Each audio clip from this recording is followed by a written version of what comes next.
தீபாவளிக்கு ஸ்பெஷலாக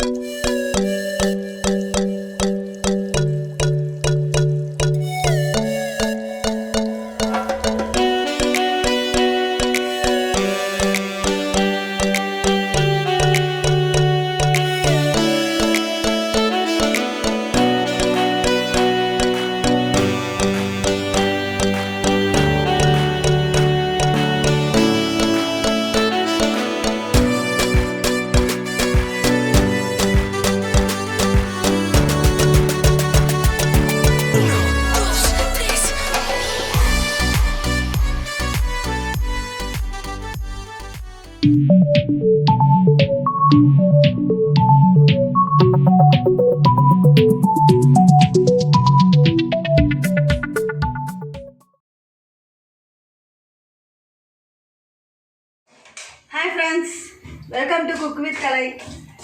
இன்னைக்கு என்ன ரெசிபி செய்யலான்றதுனா ஒரு தீபாவளிக்கு ஸ்பெஷலாக சோமா செய்யலாம்தாங்க இருக்கேன். ஸோ அதுக்கு தான் இப்போ நான் வந்து ரவையை வறுத்துட்ருக்கேன்.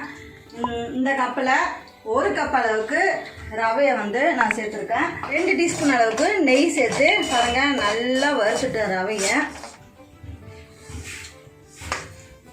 நான் வந்து ஒரு தேங்காய், பெரிய தேங்காவை துருவி வச்சுருக்கேன். இப்போ இந்த தேங்காவை நம்ம வறுத்துக்கலாங்க. நம்ம வறுக்காமல் சோமா செய்யணும்னா என்ன ஆகும்னா கிறிஸ்பினஸ் இல்லாமல் நமக்கு போன மாதிரி ஆகிடும். இன்னொன்று வந்து இந்த மாதிரி நம்ம வறுத்து சேர்த்தா கெட்டு போகாது. மோஸ்ட்லி கொப்பரை தேங்காய் தான் சேர்த்துப்பாங்க.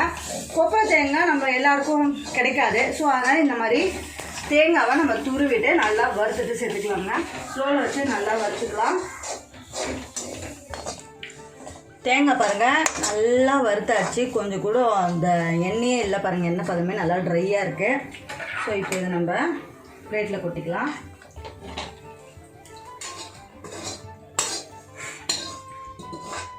நம்ம வந்து 1 ஸ்பூன் அளவுக்கு இப்போ நெய் சேர்த்துக்கலாம்.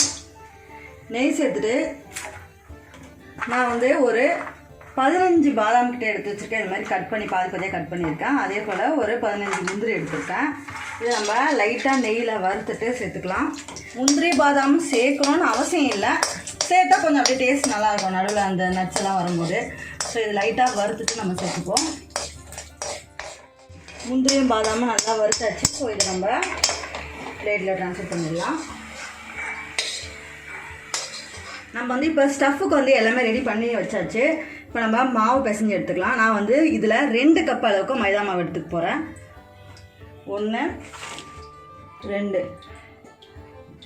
இது வந்து 1/2 கிலோ மைதா மாவு. தேவைக்கேற்ப நம்ம உப்பு சேர்த்துக்கலாம். உப்பு சேர்த்துட்டு நல்லா நம்ம மாவை மிக்ஸ் பண்ணிடலாம். உப்பு ஃபுல்லாக ஸ்ப்ரெட் ஆகணும்ல, ஸோ அதுக்காக. இப்போ இதில் நம்ம கொஞ்சம் கொஞ்சமாக தண்ணி சேர்த்து சப்பாத்தி மாவு பதத்துக்கு நம்ம மாவு பிசைஞ்சுக்கலாம். மாவு தண்ணியாக இருக்க மாதிரி இருக்கும், ஆனால் நம்ம பிசைய அது கரெக்டாகிடும். இது மாதிரி நல்லா மாவை அடித்து செஞ்சிங்கன்னா நல்லா சாஃப்டாகவும் இருக்கும். ஸோ அதுக்காக தான். பார்த்திங்களா, ஃபஸ்ட்டு நம்மளுக்கு மாவு தண்ணியாக இருக்க மாதிரி இருந்தது. இப்போ பார்த்திங்கன்னா கரெக்டாக இருக்குது பாருங்கள், இதுதான் கரெக்டான பதம். இப்போ இதில் நம்ம ஒரு 1 டீஸ்பூன் அளவுக்கு நான் வந்து எண்ணெய் சேர்த்துக்கிறேன். எண்ணெயை சேர்த்து நல்லா மேலே அப்படியே தடவி விட்டுடலாம்.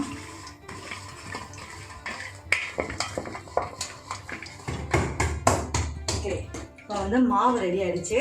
நம்ம இதை நம்ம சட்டை போட்டு வச்சுக்கலாம். ஓகே, இது ஒரு 1/2 hour மாவு ஊறினா போதும், ரொம்ப நேரம்லாம் இல்லை, ஒரு 1/2 hour மட்டும் ஊற வைக்கலாம். நம்ம வறுத்து வச்சுருக்க ரவை இதில் சேர்த்துக்கலாம். 1 கப் ரவை. வறுத்த கசகசாவை 2 டேபிள் ஸ்பூன் சேர்த்துக்கிறேன். 1/2 டீஸ்பூன் ஏலக்காய் தூள். வறுத்து வச்சுருக்க முந்திரி பாதாமே ஆட் பண்ணிக்கலாம். 1/2 கப் அளவுக்கு வறுத்த தேங்காய். 1 கப் ரவைக்கு 3/4 கப் அளவுக்கு சர்க்கரை சேர்த்துக்கிறேன். நல்லா மிக்ஸ் பண்ணிடலாம். இப்போ பார்த்தீங்கன்னா ஸ்டஃப் வந்து ரெடி ஆகிடுச்சு. இப்போ நம்ம மாவு பிசைஞ்சு ரெடி பண்ண வேண்டியதுதான். பாருங்கள் நல்லா சாஃப்டாக இருக்குது பாருங்கள் நம்ம மாவு. சின்ன சைஸாகவே நம்ம எடுத்துக்கலாம். இப்போ நான் கல் மேலே கொஞ்சமாக மைதா மாவு எடுத்துக்கிறேன். இந்த மாதிரி உருண்டை இருக்குல்ல, ஒரு உருண்டையில் மைதா மாவு தடவிட்டு நல்லா மெலிசாக உருட்டி எடுத்துக்கலாம் நம்ம.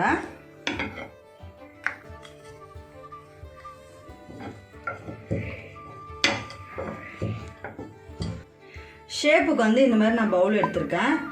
இதை வச்சு நல்லா இப்படி ஒரு தட்டிட்டு இப்படி எடுத்திங்கன்னா கரெக்டாக ஷேப் வந்துடும். எல்லா சோமாஸும் ஒரே ஷேப்பில் வரணுன்றதுக்காக தான் இது வேறு ஒன்றும் இல்லை. பாருங்கள், இப்போ இதில் நம்ம எடுத்து வச்சுருக்க ஸ்டஃப்பை மிக்ஸ் பண்ணிடலாம்.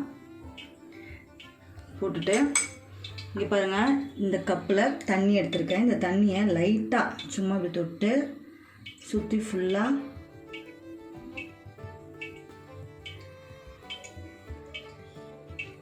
இப்படி தடை விட்டுட்டு இந்த மாவை இதால் வச்சு ஃபுல்லாக இப்படி க்ளோஸ் பண்ணிவிடுங்க. இந்த மாதிரி சோமாஸ் கரண்டி இருக்குது. இதை வச்சு நம்ம இந்த கார்னரில் ஷேப் அழகாக வரணுன்றதுக்காக, இது வேறு ஒன்றும் இல்லை.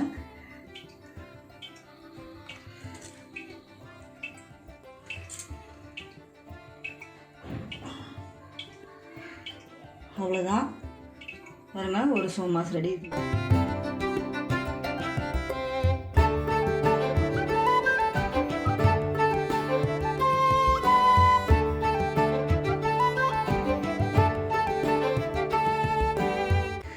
இதை எடுத்து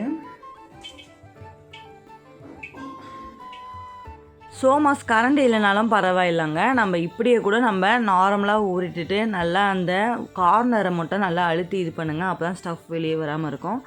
ஓகே, இது மாதிரி நம்ம எல்லா சோமாஸும் ரெடி பண்ணிடலாம்.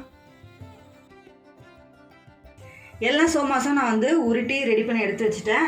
இங்கே அடுப்பில் வந்து நான் கடாயில் எண்ணெய் ஊற்றி வச்சுருக்கேன். எண்ணெய் வந்து நல்லா காஞ்சிடுச்சு. மோஸ்ட்லி இந்த மாதிரி பலகாரம்லாம் வந்து நம்ம ரீஃபைண்ட் ஆயிலில் சேர்த்துக்கிட்டா நல்லது. நல்லெண்ணெயிலும் செய்யலாம், அந்த ஃப்ளேவர் பிடிச்சிருந்தா நல்லெண்ணெயில் செய்யலாம்.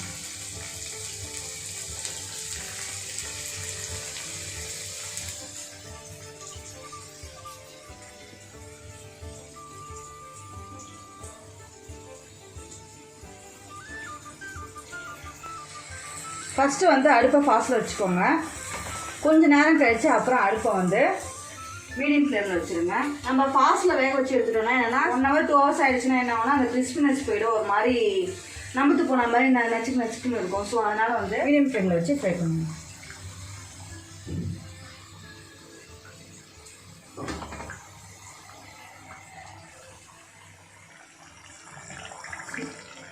சோமாஸ் வந்து பாருங்கள் நல்லா ரெடி ஆகிடுச்சு. நம்மளுக்கு என்ன கலர் வேணுமோ அந்த கலர், நம்ம இன்னும் நீங்கள் நல்லா டார்க்காக வேணும்னா அந்த கலரில் நம்ம எடுத்துக்கலாம். இது நம்ம வெயிட்டில் எடுத்து வச்சுக்கலாம். நம்ம போடும் போது பாருங்கள் எப்படி நல்லா சத்தம் கேட்குது பாருங்கள், நல்லா கிறிஸ்பியாக இருக்குது பார்த்தீங்களா.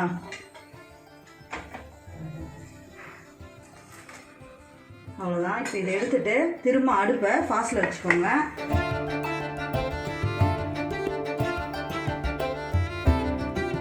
நம்ம சூப்பரான கிறிஸ்பியான சோமாஸ் ரெடி. பாருங்கள் எவ்வளோ சூப்பராக இருக்குது பாருங்கள், நல்லா அப்படியே கிறிஸ்பியாக இருக்குது. உங்களுக்கு பார்த்தாவே தெரியும், தெரியுதுங்களா? உள்ள ஸ்டஃப்லாம் எப்படி இருக்குது பாருங்கள் நல்லா.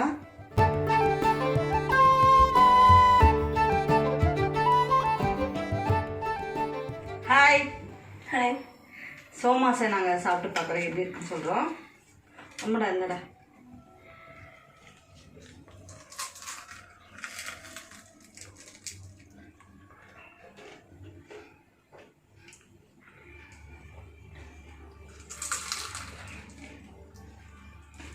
நல்லா முறுமுறுன்னு கிறிஸ்பியாக இருக்கு.